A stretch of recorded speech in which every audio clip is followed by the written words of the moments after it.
Starting now. Okay, great. Well, it's nice to meet you. I obviously wrote this random thing.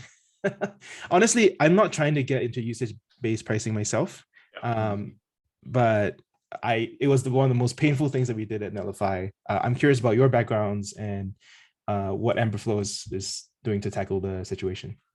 Yeah, sure thing. So yeah, first, just great to connect with you. You've been talking about this for a while, and like you said, we exchanged some notes a while ago. Yeah, our background and what we're setting out to do with Amberflow. We've been actually thinking about this for a long time. A lot of this comes from the time we spent at AWS. For me personally, I was there in relatively early years of the cloud computing movement in the early days of AWS. I joined them back in 2011 and really was fortunate. They brought me in from outside, trusted me with a lot. I ended up building with the team over there 2 AWS services, Amazon Cloud Search and Amazon Elasticsearch. Okay.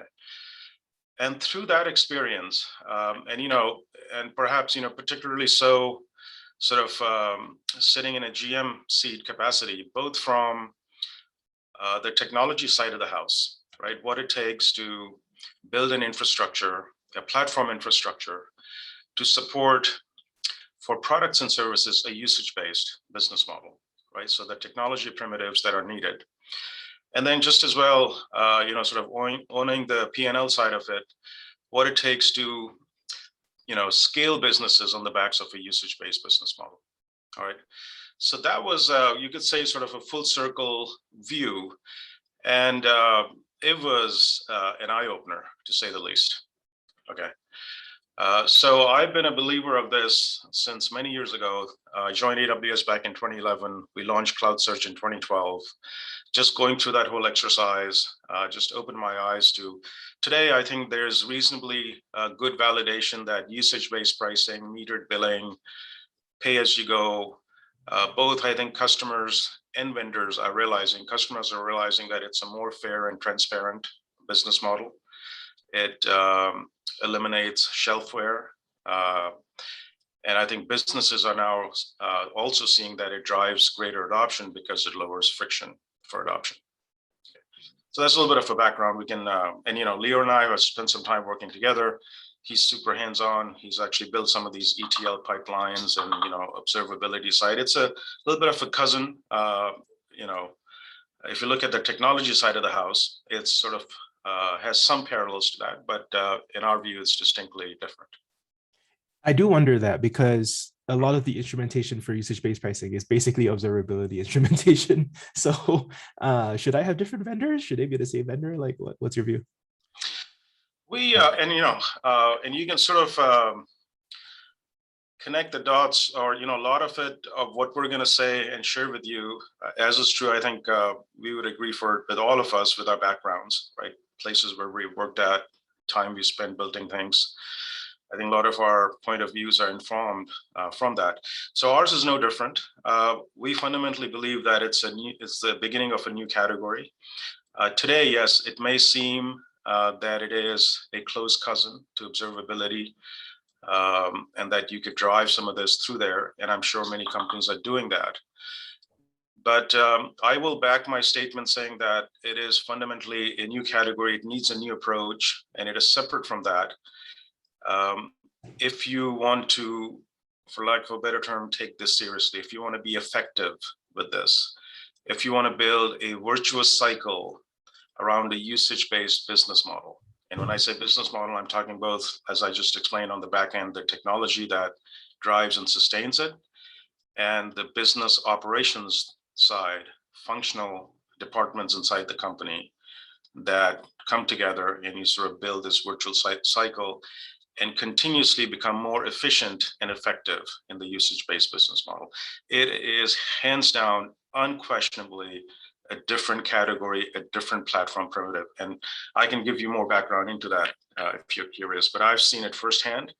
What I'm sharing with you is basically behind the scenes playbook at AWS. Please, yeah. What do you mean by different category? Like, just expand upon that. So, yeah, one of the things that I observed, and what I said, a lot of our thinking views is informed from what we've seen, and obviously perhaps for us for sure, that past experience coupled with our vision and where we see things going in the future, right? So just to sort of level set, we had a chance to work inside AWS, and we've seen it from inside out. It was a technology primitive that was built for internal use. We're building a company to bring a product and platform to market to enable other ISVs and other companies to essentially turnkey and enable their usage-based pricing and metered billing solutions. Now, why, again, to back it up with some data and some insights on why we believe this is a different category, different from observability. See, the shift to usage-based pricing and billing, simply stated, is not just about pricing and billing. And that is the point that brought us together to start Amberflow. Because quite frankly, if it was just about a new pricing and billing solution, I will tell you right off the bat, that itself wasn't all that exciting to us, though there is value in there itself. But for us, we've seen, and our belief and vision behind Amberflow is that this shift, the shift to usage-based business model, not just pricing and billing, the shift to usage-based business model is transformative. All right. So a lot of, I'm using some broad terms and generic terms, but let me give some more data to some of these big sort of terms that I'm throwing out. Transformative, because if you are thinking about shifting to usage-based pricing and usage-based billing, I would suggest that if you're starting off with pricing plans and billing, you're already off on the wrong foot. So what I mean by that is transformative. You have to think immediately, even before you think about what our pricing plan ought to be on a usage-based model is, okay, once you launch your usage-based pricing, what next? And what next is going to be, your sales teams are going to come knocking on the door and say, look, I need visibility into what the customers are doing so I can formulate a better sales plan, an upsell plan, and a cross-sell plan. So I need sort of near real-time visibility into that. Your support teams are going to need visibility into that, because when a customer comes calling about a problem or issue, you're not going to ask your customer, hey, what and how much were you using? So they need, high fidelity insights into that. Marketing team needs it. So that's what I mean by transformative. This is not just launching a new pricing plan or providing a new billing infrastructure. It is no longer finance and marketing. Perhaps that's where traditional pricing has stayed. This is squarely now a product and engineering function in terms of building it. And then the dissemination of it is no longer just observability and monitoring, right? If you look at the whole plethora of observability and monitoring stack, rightfully so, it's geared towards product teams, specifically engineering, DevOps. The metrics that you're going to derive to enable sales, marketing, support is different than what those tools were designed to do, right? So that is one. And then just the sheer number of different areas inside the company that are going to lean on this data set and then drive their own business units is what I mean that this is transformative. Okay. So you have to really think holistically. You have to think as a platform approach. That's what I mean. If you're starting your journey towards a shift to usage-based pricing model, and you gather a few people in a company and say, let's go into a room and think about what our usage-based pricing plan ought to be. If you're thinking that's the starting point, I cannot emphasize enough, that is the wrong approach. Start by putting some quote unquote usage instrumentation first, okay? Draw some insights from that. This has to be a data-backed decision for you, whether you even decide to go down that path. And then if you do decide to go down that path, what that optics look like. This all has to be a data-backed decision. So put some usage instrumentation, and we can further unpack for you. When we say usage instrumentation, we call it, in our world, that is cloud metering. Right, so that's the platform side. That's the usage instrumentation infrastructure. And Leo can talk more about, how that starts to differentiate from a technology level in terms of the artifacts right? There's the whole sort of the aggregation, the transformation of the meter events and all this kind of thing. So we can get a little bit into the technology side of the house too. But that's kind of the overall optics, Sean. Got it. Yeah, I mean, I definitely think that it is transformed. I've seen the revenue curve when we switched. There are some nuances with, like, denial of wallet is what I call it, and also I think people start to weigh how they use you. You basically introduce a disincentive to use you, or like, there's a cost to every line of code. If we want to put it that way. So I have concerns about that, but we can talk about that whenever. Let's talk about that, because yeah, we saw. Sorry, Leo, go ahead. Yeah, I'm wondering a little. It's okay. First, I've been following you for a while, so thank you for with us. That's and when we did sit yesterday in Redpoint, 3 days ago in that Redpoint meeting, and we got a lot of appetite for DevRel and such things. So that's kind of waking this discussion. Oh yeah. By the way, I just posted that on my YouTube today. But we can have a follow-on discussion, because I think I got so many emails from that. I imagine you did, yeah. It's I don't know if it's surprising for you or not, but how it is. How much people don't really know, and how much it is an eye opener for founders. Okay, so really looking on, so what Puneet was just said again, this is exactly what we were studying. This is our vision, cloud metering. We are a little bit though wondering, so how does that sound to you as something as cloud metering, usage instrumentation, kind of like your backend usage instrumentation? When it comes to like developers, will you get it? Is it really something that can be not within a discussion only about usage-based pricing? Is it interesting enough for a developer motion to do your backend usage instrumentation? How does that look with observability? That's kind of what I'm trying to fish without really directing you to a specific. What are your thoughts with just hearing those terms? Look, like, to me, it's just obvious that you need it. If not, like, even if you don't charge for it, just understanding how your platform is being used seems like it's a good idea. And do you think about that? So specifically, would you say that people say, but I have Elastic, or I have some, I can do it in Elastic, so why not? Or is this really sounds to you like something you would do in Elasticsearch? Or is this something, I mean, you can kind of hand roll it with some kind of analytics store. I think that's definitely doable. Yeah, so there's a question of like DIY versus build versus buy, right? Like, is that what you're asking? Yeah, I'm just trying to ponder your head what other tools or what comparisons or what comes to people in mind when I'm saying, hey, you need to instrument your backend. That's pretty obvious. So is a platform just helping you to do usage instrumentation for your backend is powerful enough? I mean, I think that's a really good start. Like I said, I don't know this field that well. But obviously, I think Elk Stack is a leading contender. And any of the, I even think about Honeycomb, basically just because I had a one-on-one chat just like this with Charity Majors, and she drilled into me the whole idea of so column-based storage of all this stuff. But that's more for just generic observability, whereas I think here it's very focused on usage, right? Like, so I don't know if it's like a different enough factor, or if it's like a subset of observability.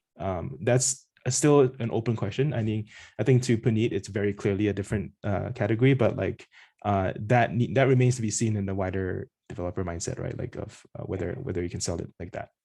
Makes sense. I do feel that people were asking, even in those tweets some time back on, I want to beat some quota or credit or limits to to an API or something that I do some endpoint, and that's something that you cannot do in those observability platforms. It's much more directed into a usage and more of a customer profile built of a usage, and then you can do all kind of stuff on that.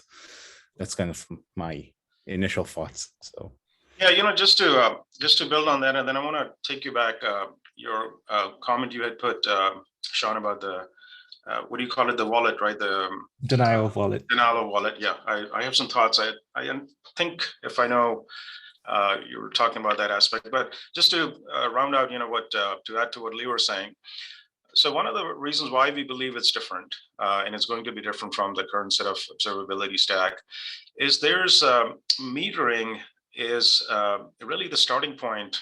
And again, like for better terms, sort of the first class citizens of a cloud metering service is a customer profile, right? So let me lend a little bit more credibility to that, what we mean by that. Say increasingly, usage-based pricing, billing, it's all kind of going in this direction of PLG, which you agree, right? Product-led growth. Ultimately, and you can say, when we're talking with customers, we're finding that all of this is bucketed under the digital transformation strategy, right? We want to provide our customers next level of customer engagement experiences. As part of that, we want to become a little bit more PLG, product-led growth.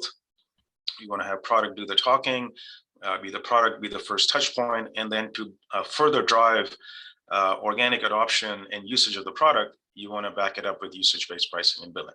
All right, so that's kind of in the business terms, sort of the business value aspect. So metering is, and we've seen, so let me maybe unpack, when we launched the service at AWS, what was striking to me, and I'd already worked, 10, 12 years in the industry at sort of big, large B2B enterprise companies before I came to AWS.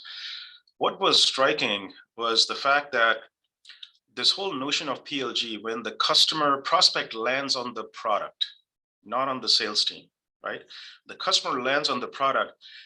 The question is, what is that system of record that captures customer profile? It is not CRM. I'm going to tell you, it is the cloud metering system. Okay, that is the real opportunity. And companies are increasingly realizing that that is the shift. And I would stick my neck out. I know a little bit about some of the other larger players, Twilio, Databricks, Snowflake, Confluent, others who have built, thriving and fast growing businesses on the backs of usage-based pricing, PLG, right? CRM cannot be the first point of contact, because we just said if the customer is landing on the product, then there's no interaction with the salesperson. So product is the system of record, and what's backing that technology primitive behind the product? Who's keeping track of where did the customer land? Is the customer in a free tier or a free trial?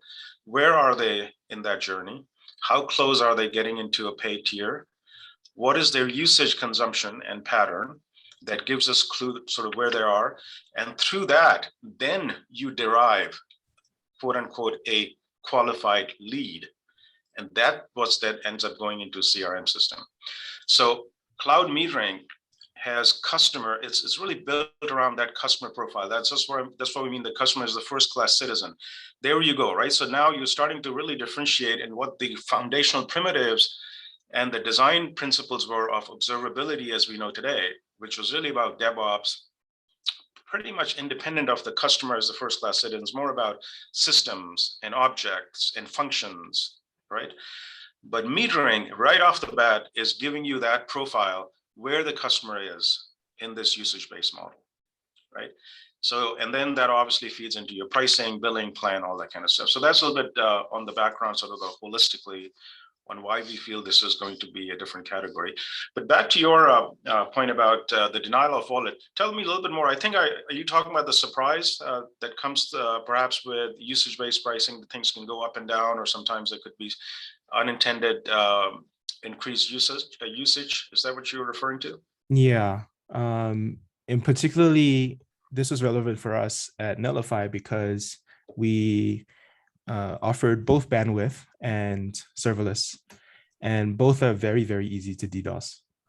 And we offer some DDoS protection, but essentially, like, there's DDoS, and then there's also just like sometimes it's almost better as a small company, and this is very much a small company issue.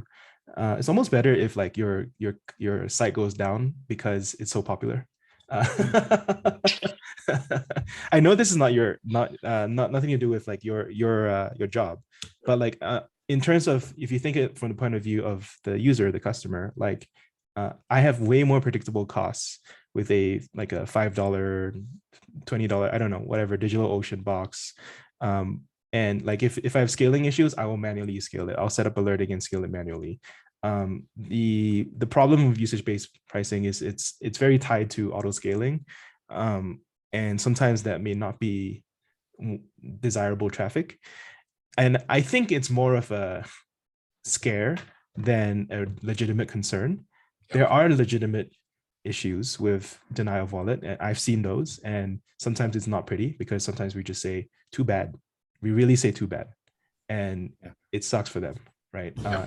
Yeah, Manuel, I think that's actually interesting and an opportunity, right? Because we saw like how people are doing it, for example, Sumo Logic and all kinds of like logs, matrix, those people that are actually has, you prepay, and a lot of other companies as well, right? You prepay, you purchase X number of credits or X number of amount, and then it kind of takes you forward that, and you need to alert if you get like 70% of your usage and all that, which I think it's actually a very interesting system that people built to handle this predictability.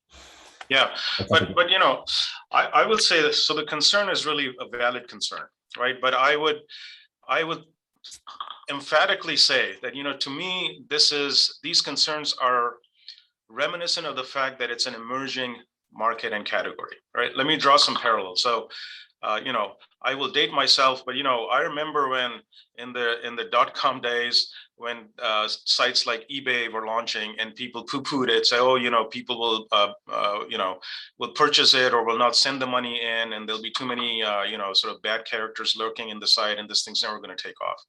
Well, any new paradigm has these issues that are built in, but as we have seen, I personally have seen it, and we're certainly bullish about this. Over time, they get sorted out. And this particular case, so now let's unpack how will this be solved? So in our view, this is purely a function of, because there isn't mature infrastructure solutions tooling around this category, because it's new, right? I mean, AWS has been doing it and they've built it internally, but a lot of new companies and startups don't have that kind of a mature tooling. So it's just a new category. There's just not enough tools, mature tools out there. But this is basically a function of company culture, what you want to present and what you want to stand behind, what you want to offer to your customers, and then have the tooling to back that up. In a usage-based world, the mind shift is different. So let me draw actually another distinction. As you said, if I'm paying, let's say $5 a month, or let's just do a quick comparison to a traditional recurring subscription model. See, the thing was in the status quo of per user pricing, recurring monthly, charged upfront for the whole year, right? There has never been a need to usage instrument anything. Fair enough? I mean, you collected the money upfront, you collected it for the whole year, sometimes even longer, for 3 years. Right? There's just no incentive whatsoever to meter or usage instrument anything. So we're coming from that world. Now you go into a usage-based world, and suddenly, it's all about usage. You have to track usage in real time and then take these actions dynamically, proactively, backed by SLAs and all that. So this framework is emerging. This is purely a technology problem. This is not, in our mind, a business model problem. Once the tools are there and the tools are mature, you essentially are giving user flexibility on where they want to set those thresholds. And you can, define those thresholds, alert this level when it's, up by 5%, alert this level when it's up by 20%, all those kind of things.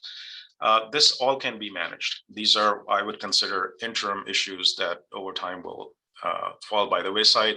The business economics, the advantage of a usage-based model is just so profoundly better that we fundamentally believe the world's going to go in this direction. I mean, I do too. Okay. I know I don't have that much time. Can I get you to talk a little bit about competitive landscape? Because we are talking like this is a new thing, but obviously it's not that new in some respects. And when I basically tweeted, basically this whole blog post came because I was like just tweeting about it, and then all the vendors got in touch with me. I just want to hear what you think about where everyone is and how you're different. Yeah. And also maybe some of the other little bit more older names, also trying to get on the usage based billing platform. Like, what's your view of the landscape? Yeah, great. So, our view is, and again, I'll sort of expand a little bit. I kind of put that out there. I think, one is market is big enough. I mean, I stand behind, if we say that this is transformative, the world is going to shift toward usage-based business model. Clearly, there's room for multiple vendors. All right, so let's just get that out of the way. Having said that, I think the approach to how you enable that shift and what you bring to the table will matter. Our view is that the starting point is metering, is usage instrumentation. Okay, so here's our view. And here's where we feel we are highly and completely differentiated. We view metering as the platform that enables usage-based business model, and pricing and billing is really the first application on top of the metering platform. Okay, so again, metering is the platform. You want to go down the path of usage-based business model, you need to start with metering as the foundation. You need to treat metering as a first-class citizen. You need to deploy metering artifacts first before you have your first meeting around pricing and billing. So metering is the platform that will set the foundation for your company to go down the path, the journey of usage-based, succeed, build a virtuous cycle of operational efficiency around that. You start with metering, and then there are applications that sit on top of this metering platform. And for us, as I said, metering is the platform. We started our journey. Our first line of code was written to build out the metering platform. And we can talk about what are then the design principles of a metering platform that are then leveraged into the application that you build on the metering platform. In our case, our first application is pricing and billing. The accuracy, the SLA, the guarantee, the system of record, the reliability, the durability, right? That comes from the metering platform. Pricing and billing is inheriting all of that from the metering platform and really giving you basically the application artifacts to design the pricing plan and operationalize the pricing plan. So that's our approach. I have not seen this approach with others, not that others cannot do it, but that's our approach. We believe is differentiated and unique. And this is the right way to succeed on a usage-based business model. Yeah, thanks, Ted. You mentioned this sort of metering or metering artifacts a few times. Can you go into more detail about that? Like, are we talking about like a specific data structure? We are talking about a specific data structure. So again, this is our IP. This is how we have built the metering platform. Okay. So for us, the metering, like I said, metering platform, you're going to have one standardized metering platform for your company. That's the job of a metering platform. You're not going to have, sales is not going to have their own metering platform. Support is not going to have the metering platform. There's going to be one unified, standardized metering platform for your company, irrespective of the size scale of your company. So that immediately puts some design, attributes, constraints on what is a metering platform. Right? So it means something very specific to us. We've actually written a blog post on what we consider platform attributes. Right? So if you look here, what makes a solution a platform? Right? So anybody who is telling you that, and we hold ourselves accountable to it, but we suggest that if you are evaluating a platform, this should be the checklist of what a platform should be. So this is what you're getting from a metering platform.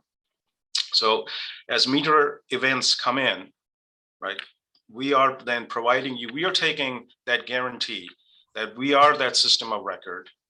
We become that single source of truth for meters. Another point, just to maybe summarize this, right? So meters, lesson learned from, again, AWS. See, meters, we used to say out there, meters are facts. Meters are matters of facts.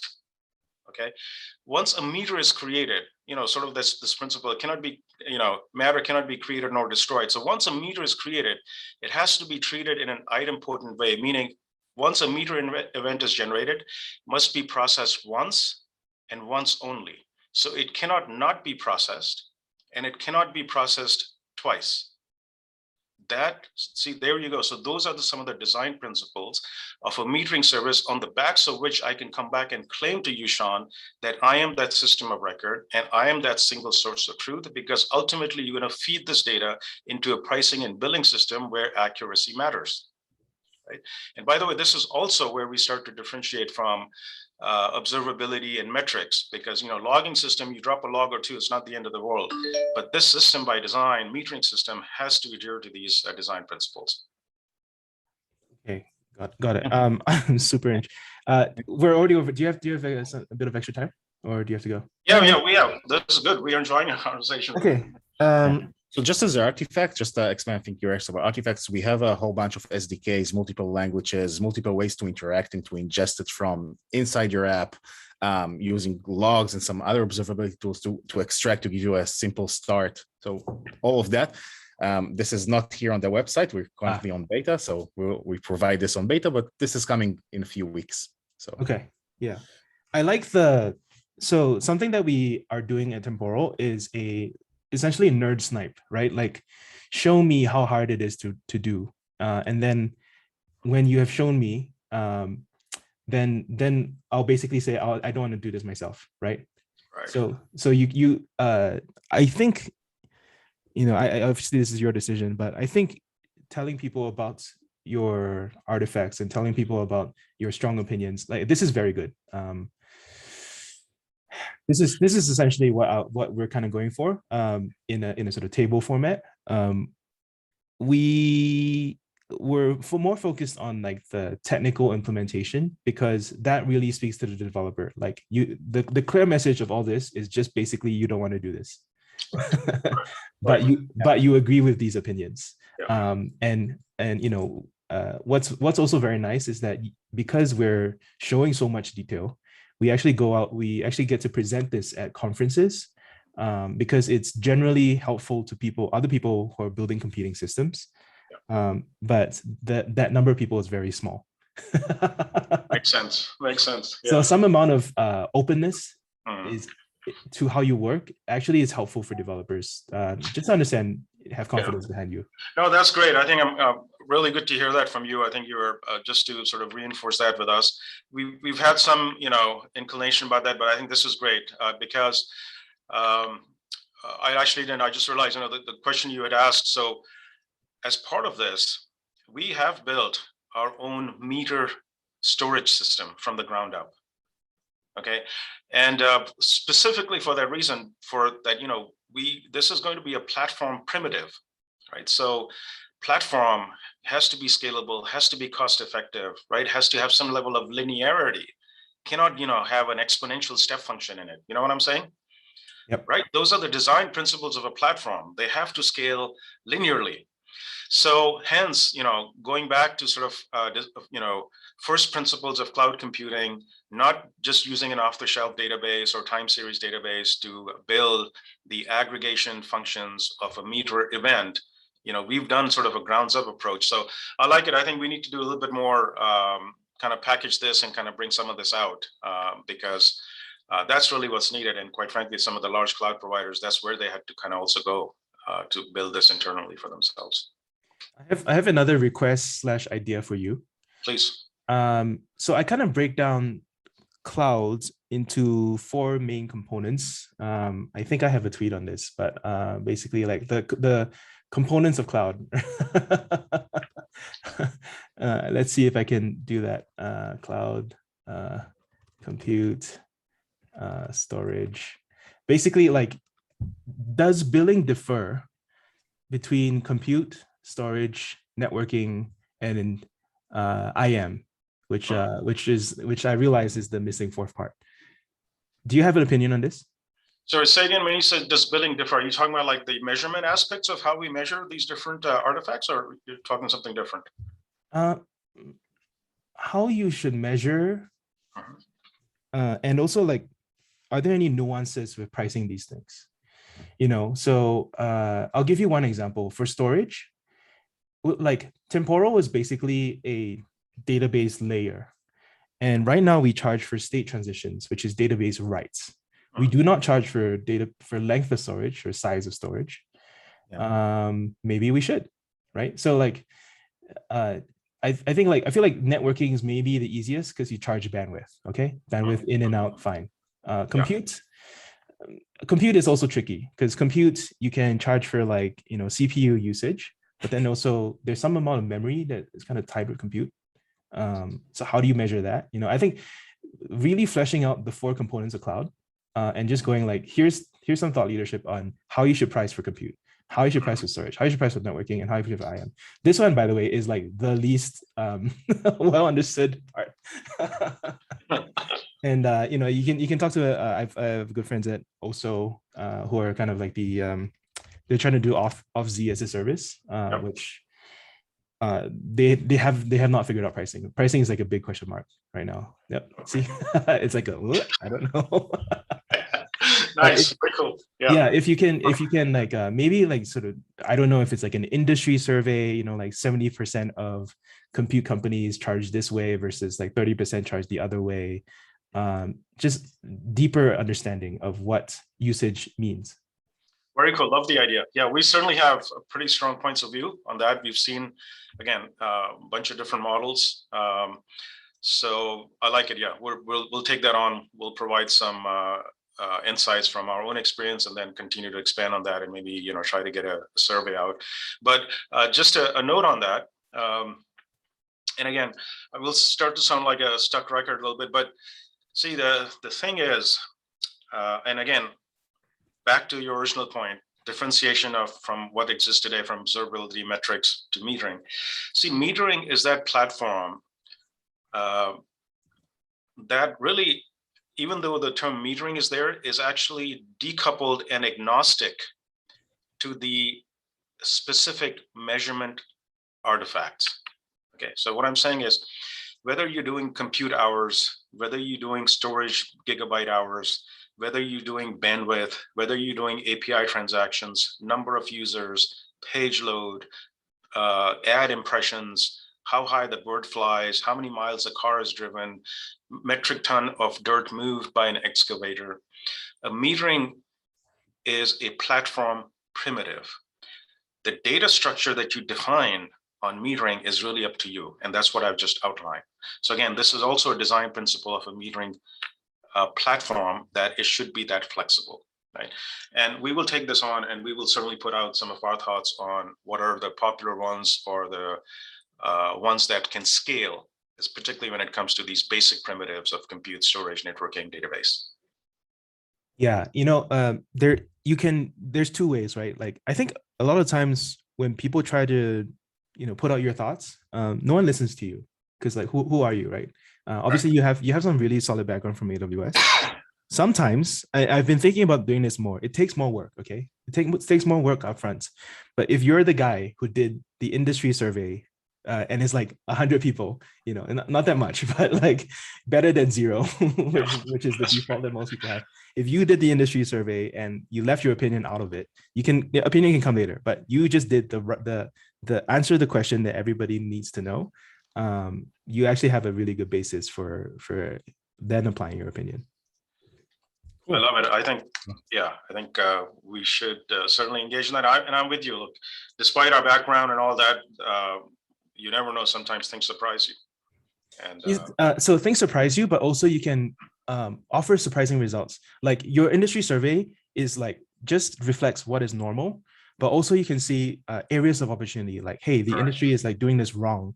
Like structurally, like 80% of people getting this wrong. These 20% have much better results because they're doing something different. And you highlight those cohorts and those become your target customer. And you make that an aspirational thing for everyone who joins you to say, like, if you want to be like these people, we're the sort of primary route to get there.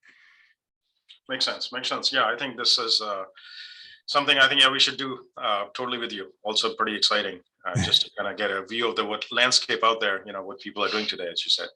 Yeah. Okay. Okay. I have one more thing, but I'm already blanking. Did you want to talk about anything else generically about the landscape or DevRel, anything in general? Well, I think for DevRel, Sean, so we sat in on your webinar yesterday or a couple of days back. Very insightful. In fact, no kidding. I mean, just gave us some good points for internal discussion.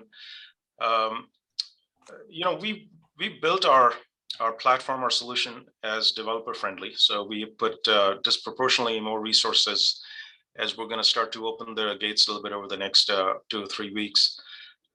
There's a whole set of SDKs, just making it developer friendly, right? So the idea is to come in, kick the tires.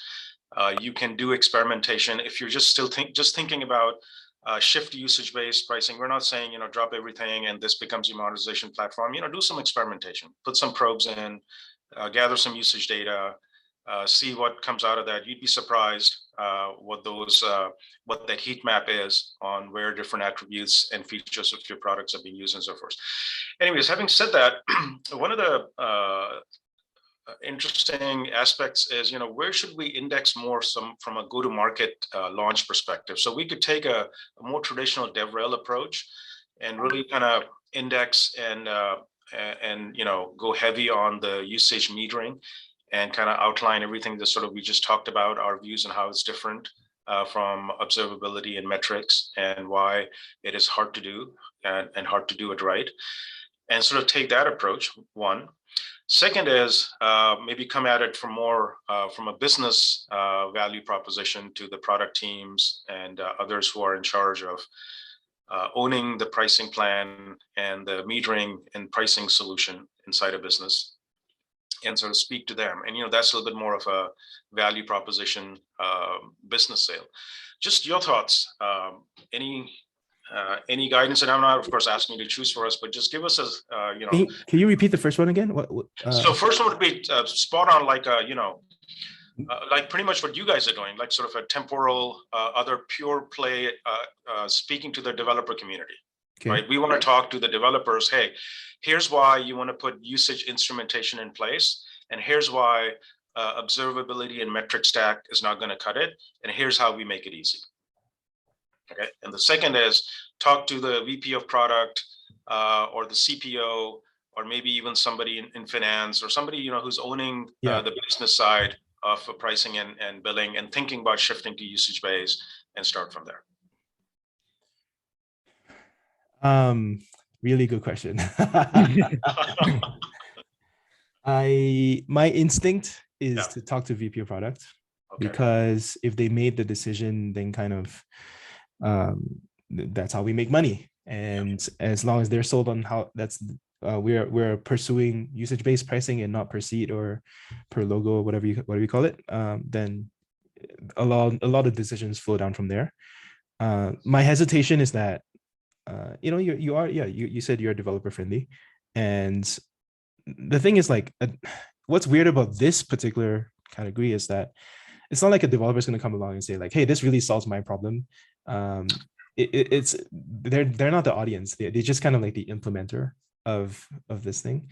So unless you can really provide some developer facing, like, it's weird because observability is very developer, like, it's because they solve the debugging problem, right? Like, hey, I have stuff going wrong in prod. How long does it take for me to to recover things? Whereas here it's just kind of like very peacetime, like, hey, we have this new dimension that we want to instrument on. Can you please do it? And I'll say, okay, I'll stick it in my backlog or something.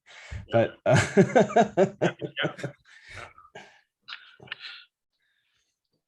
yeah, no, I think you're right. Well, that makes sense. In fact, that's one of the discussions we just literally had after watching your webinar, as we were trying to dissect this a little bit and build a list of sort of bullet points, one strategy versus the other.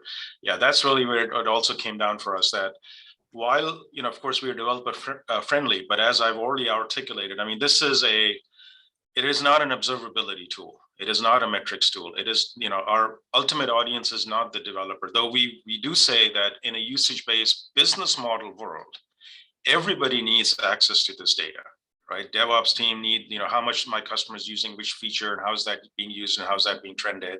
Product teams need it, but just as well the sales, support, marketing, finance teams.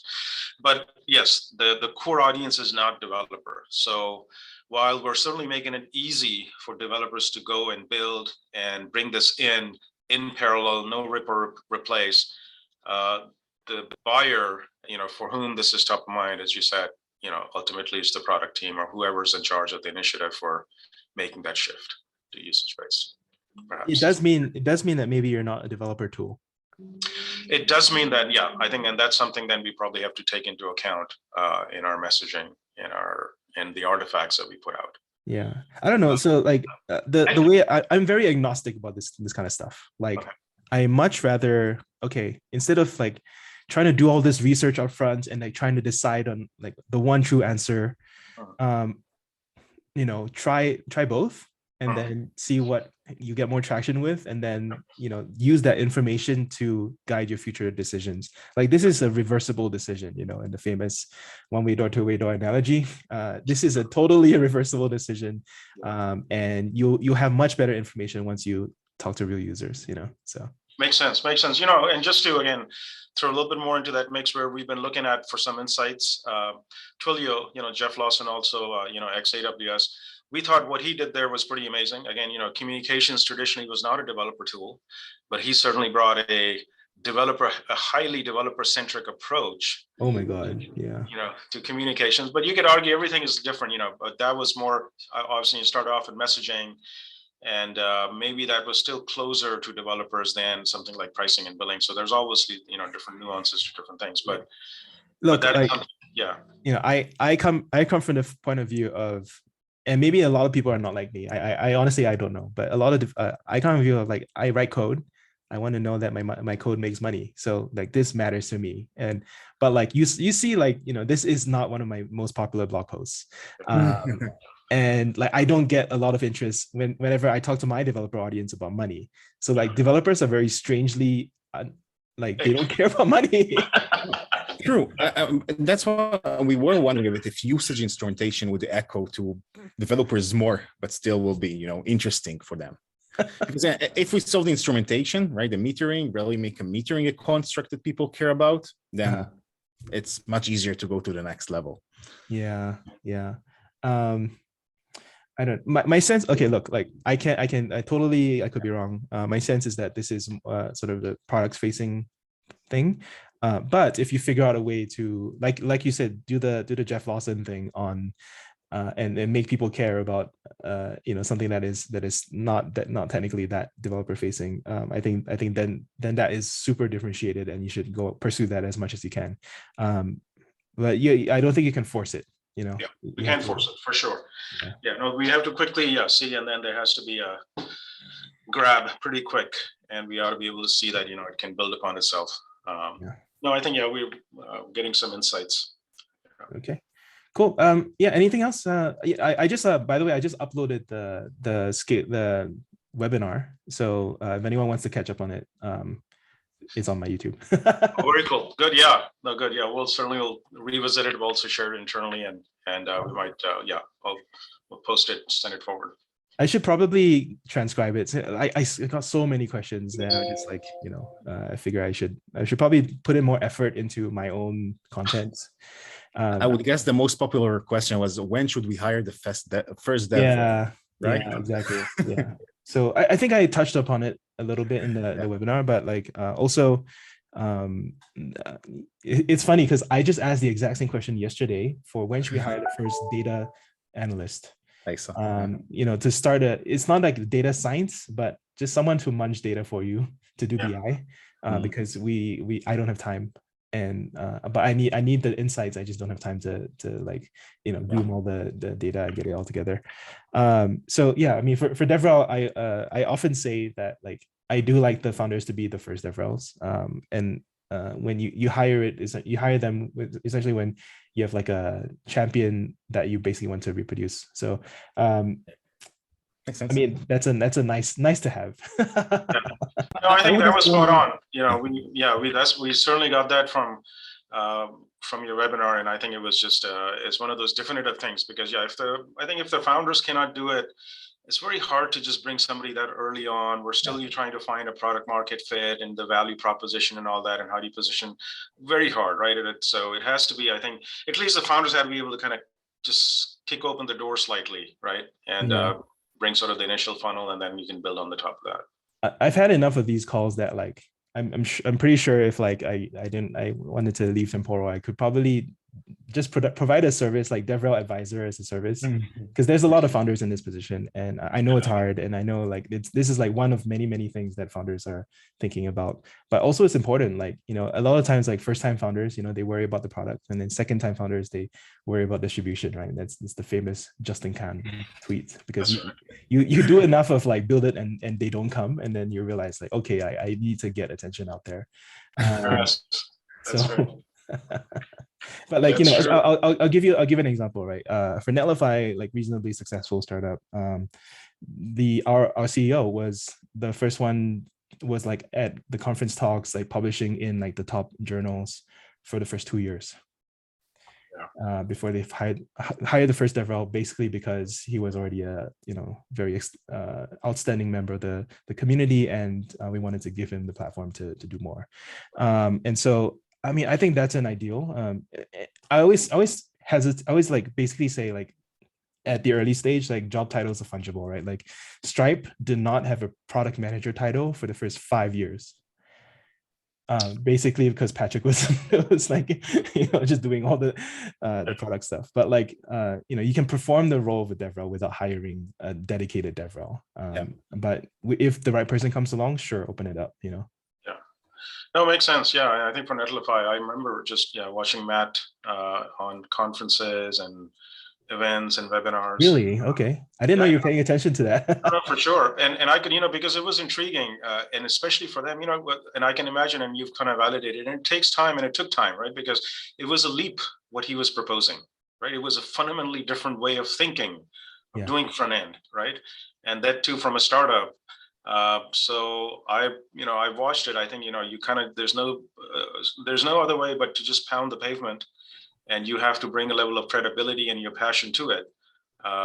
And, you know, start to have some data back that, whatever you're putting out there. So yeah, I've seen a little bit of that. Okay, cool. Makes sense.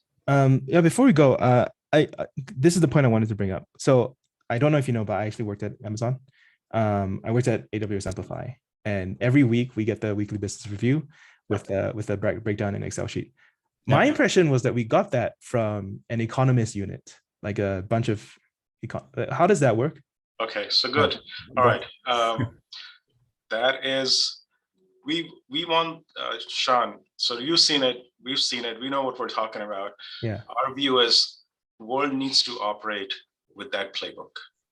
And what enables that, Sean, is the cloud metering service.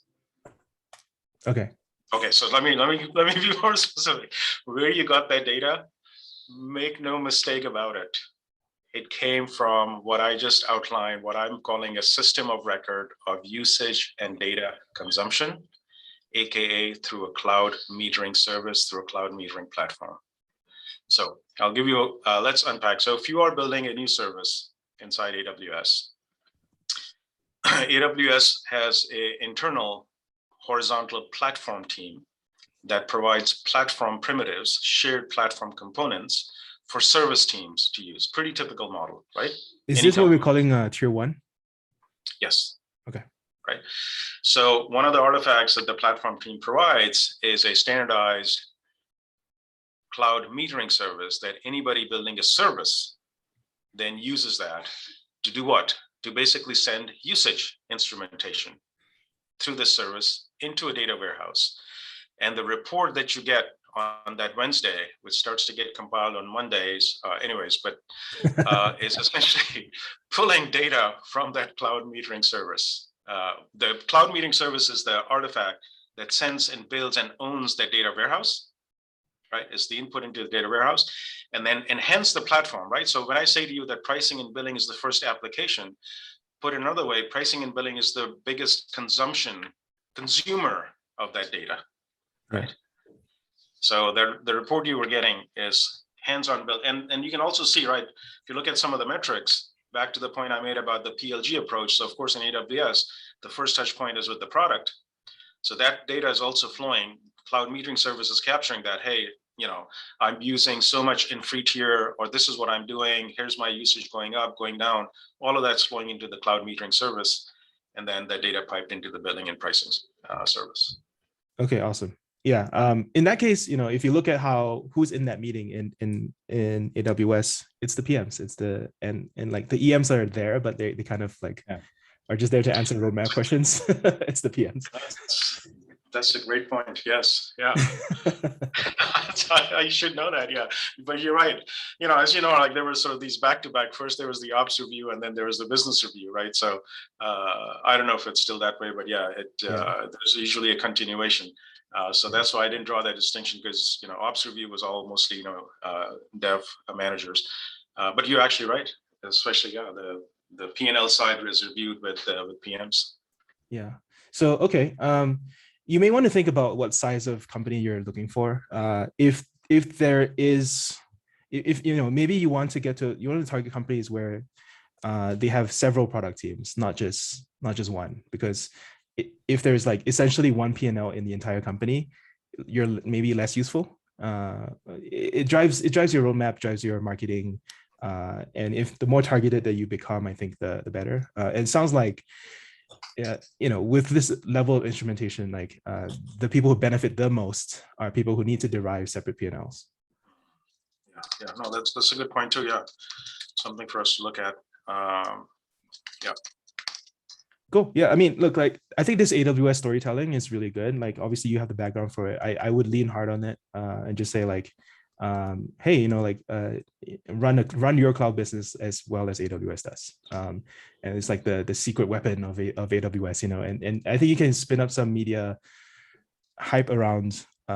Everyone wants to sort of cargo cult around the big codes, but they need it to make sense for them. So because there's a point at which like too much complexity is not good. But I think there's no question that AWS has a very stellar, I mean, yeah, it's just straight down the most visibility I've ever had into a business. That's right. There you go. So, that's right. Right. Yeah. And you can see that because, one is they started with a clean slate. They had no legacy, so they did it right. I mean, they basically continue to iterate upon it to continue to get the visibility that they wanted and put it on a maturity curve, and the results show. Yeah. So if you maybe tell that story, I think that can be picked up by a general tech press, which is actually very helpful if you want to do more traditional PR as compared to sort of bottom up DevRel, and then we see what happens from there. Very cool. Very cool. Awesome. Sean, I know we're coming up on the hour. Hey, this has been great. I wish we connected with you earlier, but if you're open to it, maybe come back and just compare some notes every so often. Yeah. Keep me posted. You can just drop me emails about these and stuff. Awesome. Let's see when you launch. Yeah. Awesome, man. Wonderful. Great. All right. Hey guys, thanks for reaching out, and good luck in all your explorations. Wonderful. Thanks so much, Sean. We'll talk soon. Thanks, Sean.